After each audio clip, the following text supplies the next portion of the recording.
আরে, কাকে ভয় পাচ্ছ? সমাজকে? সমাজের লোকে কি বলবে সেই ভেবে পিছিয়ে যাচ্ছ আজ? কিসের এত চক্ষু লজ্জা তোমার?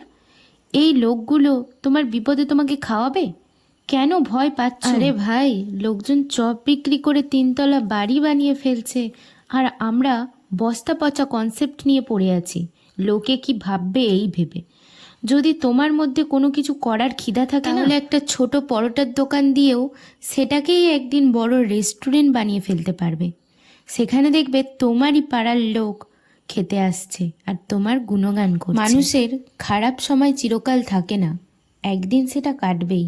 কিন্তু খারাপ সময়ে যে মানুষগুলো খারাপ ব্যবহার করে যায় না, তাদেরকে চিরকাল মনে থেকে যায়। আচ্ছা, এতক্ষণ ধরে আমার বকবকটাই শুনলে নাকি কাজটাও দেখলে?